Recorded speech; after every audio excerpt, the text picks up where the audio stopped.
Hello and welcome to the news at 10 on NTA News 24. We're live in Abuja. I am Dennis Adegunloye. The headlines. Activities marking General Gowon's 90th birthday ongoing.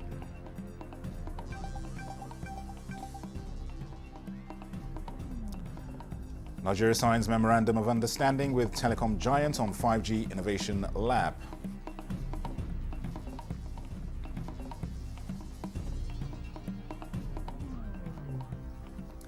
And investing in women, experts identify led enterprises as critical to fueling inclusive growth for development.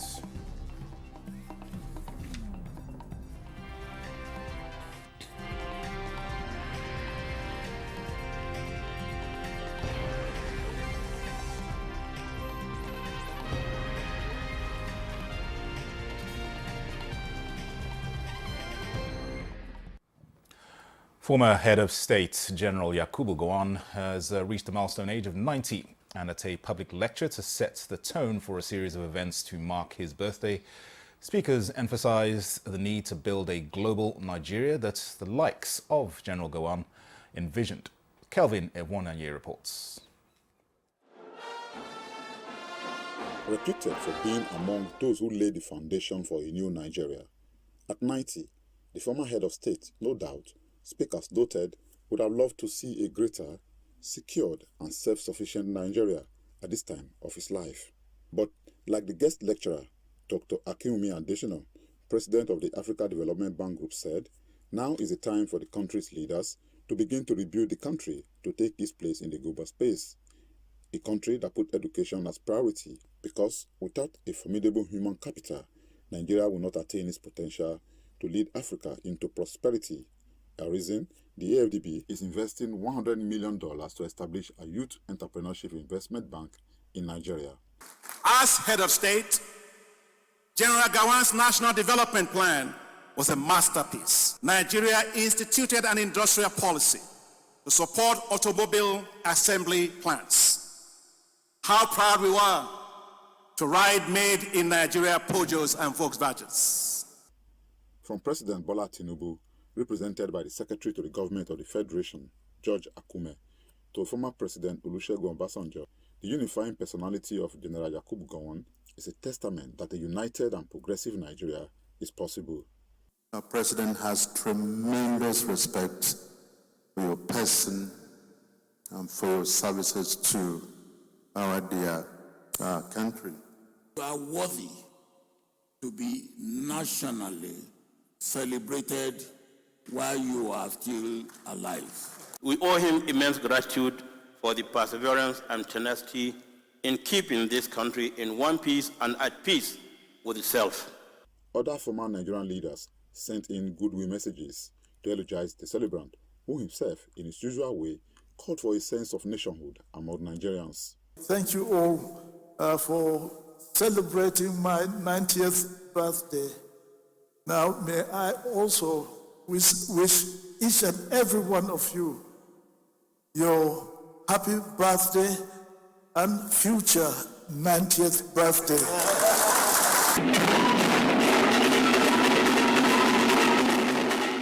In Abuja, Kelvin Ewonanye, NTA News.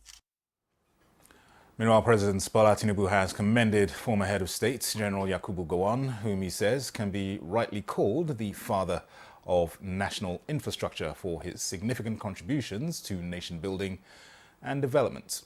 In a statement he personally issued to celebrate Gowon at 90, President Tinubu says the celebrant's sterling example remains a beacon of hope and inspiration for those in government, encouraging them to do their best for the country. Acknowledging the former head of state as a gentleman extraordinaire, one of the longest-serving Nigerian leaders, the president describes him as a brilliant officer, trained at Sandhurst, and reluctantly became Nigeria's leader at 32, and his life story has inspired many Nigerians. The president acknowledged his philosophy of no victor, no vanquished, which helped promote national healing, peace, and reconciliation after the country's civil war. He describes the Economic Community of West African States, ECOWAS, founded in 1975, as General Gowon's most incredible legacy. President Tinubu says since he became the nation's leader, General Gowon has been his counselor, offering advice when needed. He recalls his role when ECOWAS had a misunderstanding with some of the Sahelian states, calling for moderation from all sides for the sake of unity. The president says General Gowon has continued to deploy his Nigeria Praise program in prayer and intercession for the country, while also suing for religious tolerance, peace, harmony, and stability in the land, which he points at as a further testament to his belief in the unity and togetherness of Nigeria. President Tinubu prays that God Almighty will imbue General Gowon with more wisdom and grant him good health and many more years to continue to be useful to Nigeria and humanity. Meanwhile, Speaker, House of Representatives Tajuddin Abbas congratulates General Gowon on his 90th birthday, describing the former head of state as patriotism personified. The Speaker notes General Gowon's invaluable contributions to Nigeria and to remain one indivisible entity, while applauding him as a national hero. Abbas says General Gowon is not only a patriot of repute, but also a unifier worthy of emulation by Nigerian leaders and generations to come. In a separate message, the Speaker also congratulates the Oni of Ife, Oba Adeyeye Enitan Ogunwusi, on his 50th birthday. The Speaker commends the Oni for fostering unity not just in Yoruba land, but across the country. He extols the immeasurable roles that traditional rulers like Oba Ogunwusi are playing to ensure peace and progress in Nigeria. Similarly, Plateau South Senatorial District, or Senator representing Plateau South Senatorial District, Simon Baklalong, has congratulated former head of state General Yakubu Gowon on his 90th birthday. In a message by the special advisor to Senator Lalong, Dr. Makut Simon Macham, Lalong says this is a landmark occasion that calls for thanksgiving to God and celebration of his achievements over the years in the service of the nation and the international community. The former Plateau State Governor said while Nigerians continue to learn from his wealth of wisdom, it is important to work and unite towards building a virile nation that General Gowon and his contemporaries labored and sacrificed for. He said General Gowon gave him a lot of support and counsel during his tenure as Governor of Plateau State, as well as ensuring that anything about the well-being and security of the people was always addressed with dispatch. He prayed that God will grant him good health, divine protection, and strength to continue to serve humanity and the nation. And as part of the celebration, Senator Lalong has sponsored a golf kitty at the Lamingo Golf Club in Jos. To other news, Vice President Kashim Shettima has led other Nigerian officials to sign a memorandum of understanding between Nigeria and telecom giant Ericsson on a 5G innovation lab. The MOU, signed at Ericsson's global headquarters and research and development lab in Kista, north of Stockholm, Sweden, was witnessed by the Vice Presidents and Ericsson's Senior Vice President and Head of Business Area, Middle East and Africa. State House correspondent Abdurrahman Jibrila reports. The deal is aimed at placing Nigeria among world's top users of the 5G network in terms of productivity and boosting Nigeria's technological capabilities. Minister of Communications and Digital Economy signed the MOU on behalf of the Nigerian government, while Peter Olusoji Ogundele, country manager, Ericsson Nigeria, signed on behalf of the telecom giant. 5G is the fifth generation of cellular networks set to be 100 times faster than 4G, thereby creating unprecedented opportunities for people, businesses and technology across the world. For the reforms that is going on in the country and our ambition to raise the level of productivity and make our economy more competitive, it is important that we use the strength of the VP and this visit to truly deepen the relationship. And that's what the VP has done with all the meetings that he's had. So the MOU in particular is very focused on ensuring that Nigeria can make the most of 5G technologies. Vice President Kashim Shettima briefed on the company's technological evolution, radio spectrum matters, standardization, as well as cyber and network security, inquired about the possibility of deploying 5G technology to help Nigeria improve security of oil facilities, prevent oil theft and pipeline vandalization. Meanwhile, Vice President Kashim Shettima has met with the Swedish Prime Minister in Stockholm. The high-level talks focused on strengthening bilateral relations with discussions covering trade expansion, strategic partnerships, regional security cooperation, deepened collaborations, and proactive interventions.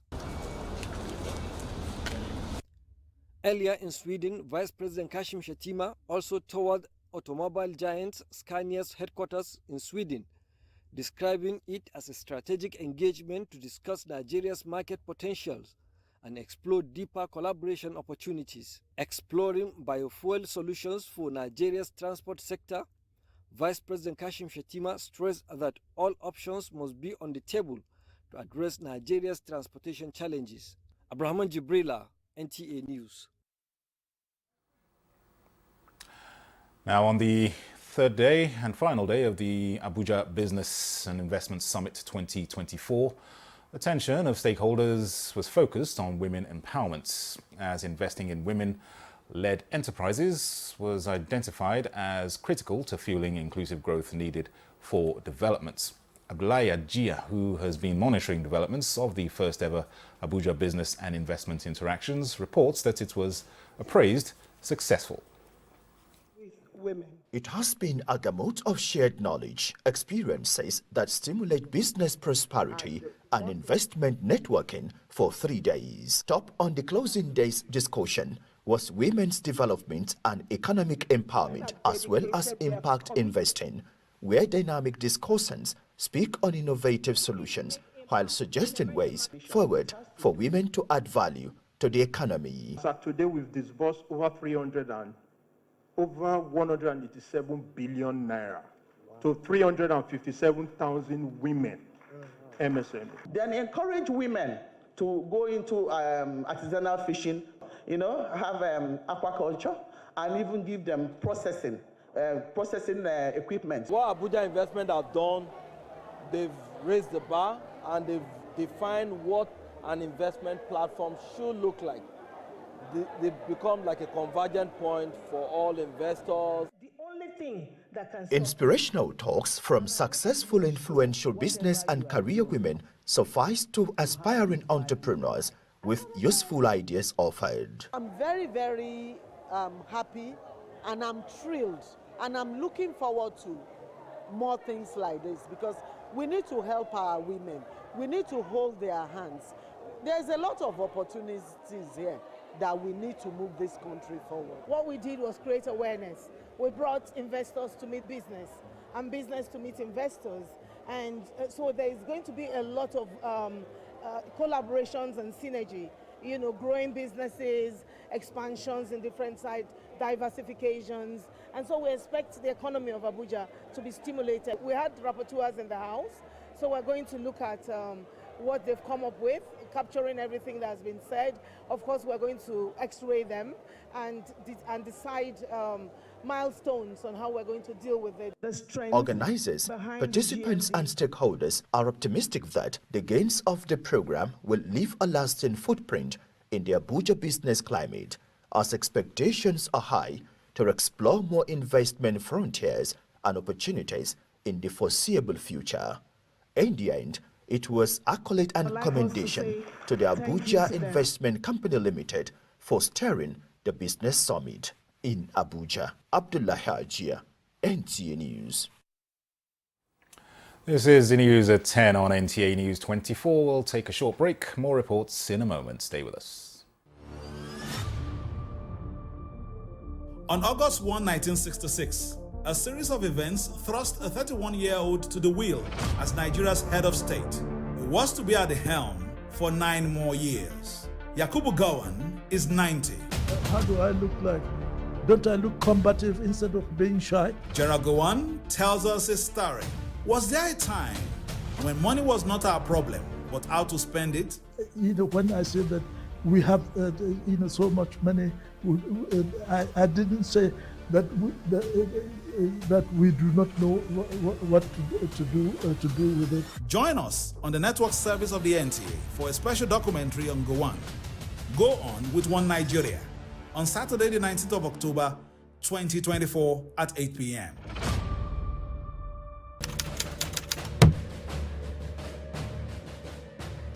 My administration took over leadership of our country 16 months ago at a critical juncture. The economy faced many headwinds and our physical security highly impaired. We found ourselves at a distant crossroad where we must choose between 2 paths: reform for progress and prosperity, or carry on the business as usual and collapse. We decided to reform our political economy and defense architecture.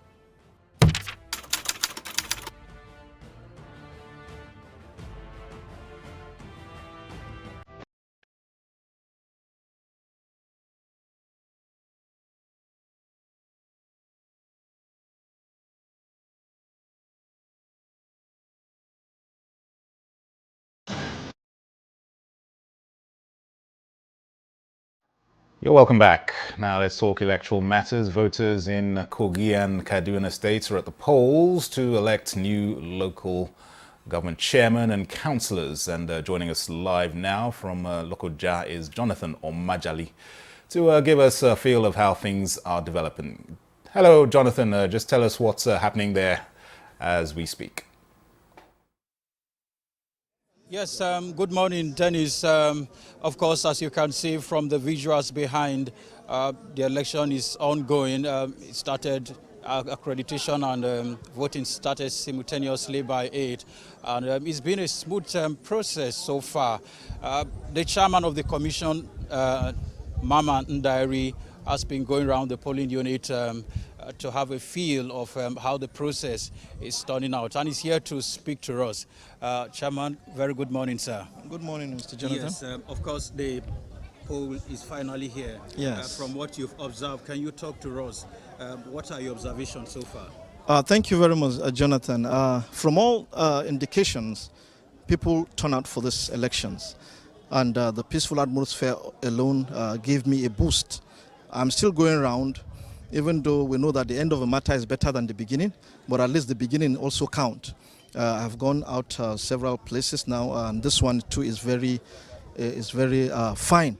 And the turnout is massive, the conduct is good, and you can see the Forsekon came from all the 36 states of the Federation. They had interface with the electoral officers and their polling agents, and everything is going on well.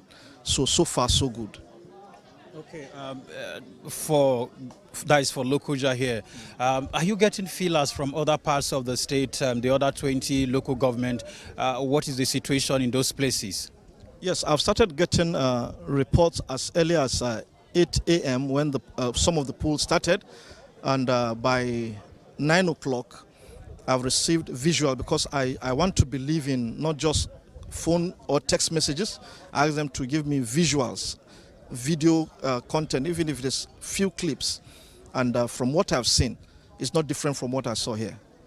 Okay, we know you're a very busy man, so we won't take much of your time. But talk to us, how soon should we expect the results? The result is based on when the last comes in. As they are trickling in, we'll be taking records. As soon as the last local government brings in their results, we'll now make a broadcast. Okay. Expectantly, possibly, either today or tomorrow morning, depending on when the last person comes in, the last electoral officer comes in. Okay. Thank you very much. All right, thank you so much for your All right, time. I We really appreciate appreciate. All right, Dennis, that's how it's turning out here. Like he said, by the end of today or hopefully tomorrow morning, we should get the result of who will be the next local government chairman for the various local governments. We have 21 of them, and as I speak to you now, election is going on in all of the local government. We hope that the process as it is will continue to be smooth until the end of the poll. Jonathan, many thanks for giving us that update, and surely we'll be keeping tabs with you as things continue to develop. Jonathan Omajali, many thanks. Now, in response to the growing financial strain from high energy and transportation costs on Nigerians, the Ministry of Finance Incorporated, the Nigerian Consumer Credit Corporation and the Presidential Compressed Natural Gas Initiative have joined forces to launch the Credit Access for Light and Mobility Fund. The fund, tagged Calm Fund, is for civil servants and other income earners. Lydia Sampson reports. The Calm Fund aims to provide affordable credit for Nigerians to obtain CNG conversion kits, solar panels and other energy-saving solutions as part of deliberate efforts by the federal government at making essential services more accessible to Nigerians while promoting sustainability. Key players say the Calm Fund will offer a lifeline to households and businesses seeking practical ways to manage their high transportation and energy costs. We do not need to have to afford the total amount to buy basic items that we need every day, whether it is in terms of trying to convert our car to CNG, the conversion kit, to have to pay for it upfront. It's quite capital intensive. Most people can't afford it, yet they need it. And so we're here today to launch a program that will give Nigerians access to credit. This kind of scheme has a tendency to attract the investment that will enable these conversion kits to be manufactured domestically. But I can assure you that this particular program will not just deliver consumer credit to Nigerians, but we also encourage these products to be made in Nigeria and will drive job creation as well as lower energy for all Nigerians. To qualify for credit, obviously, you have to have an income that is verifiable, and the easier ones are those who are current civil servants or public servants or in white-collar jobs where the financial institutions can assess you for credit. And once you have that, then the question is just, what is your credit being applied to? And that is where the PICNG would come in. Key goals of the initiative include vehicle conversion to CNG, solar energy adoption, and solar panels for homes and businesses to lower electricity cost. The fund will enable Nigerians obtain loans through participating financial institutions, providing a pathway for sustainable energy without the financial burden of upfront payments. Nigerians are encouraged to explore this opportunity by applying for Calm Fund loans through participating financial institutions and through the Credico website. In Abuja, Lydia Sampson, NTA News. The Nigeria Customs Service has pledged to keep supporting micro, small and medium enterprises to keep the economy running. Controller General of the service, Adewale Adini, said this at a trade fair organized by the Customs Wives Association. Micro, small and medium enterprises account for 90% of businesses, more than 70% of employment, and 50% of gross domestic product worldwide. Consequently, the Nigeria Customs Service says ingenuity of Nigerians will aid MSMEs. Trade fairs like this are a testament of innovation, resilience, and collaboration that drives the industry forward. And this trade fair is not just about showcasing our products or closing deals. It's about exchanging ideas, forming new partnerships, and inspiring the future. Recently, we just had a training program for over 230 women. And this forum again is an opportunity for us to bring out a lot of women who have talents and things that they do to showcase it. I will believe that from here they'll be able to network and have more connections than they have ever had. With the momentum, that the rate at which we're going, COA is going to go places in the next 3 years. Esther Adijo, who has been a caterer for 6 years and a member of Customs Wives Association, shares her experience. I'm out here with the help of COA. If not for COA, I wouldn't have been here. So I thank God for how COA gave me this platform to showcase what I'm doing. I'm moving, and since I came to the glory of God, I've been selling. The fair accommodated 220 vendors from COA, sister organizations, and the public. Kunle Adeyeye, NTA News. Flamingo's head coach Busayo Oluokere beat about Nigeria's clash with Ecuador later today at the ongoing FIFA Under-17 Women's World Cup. And tennis great Rafael Nadal to play last tournament at Davis Cup. Over now to our sports desk.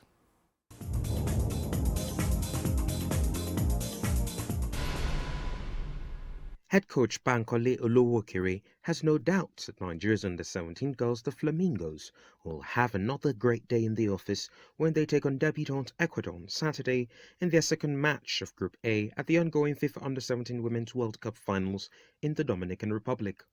The win on Wednesday took Nigeria to the top of the Group A table, where they still perched courtesy of goals advantage over the Ecuadorians, who earned a 2-0 win over the Dominican Republic. Shakirat Moshood, Taiwo Adegoke, Faridat Abdulwahab and captain Taiwo Afolabi scored the goals that condemned the girls from down under to a huge defeat and will be expected to again fire on all cylinders against the South Americans. Saturday's match will kick off at 9 p.m. Nigerian time and will take place at the same CFC stadium where the Flamingos tore apart the New Zealanders. Adegoke.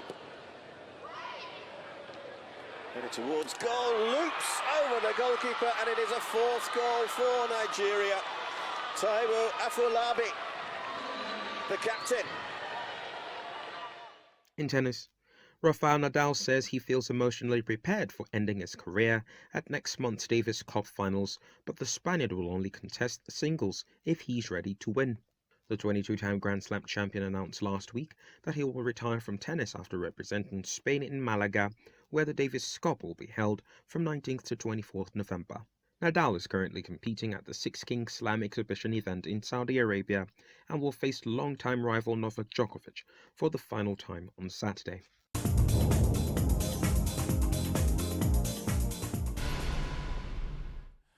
And that concludes the news at 10 on NTA News 24. Thank you for watching. I am Dennis Adegunloye.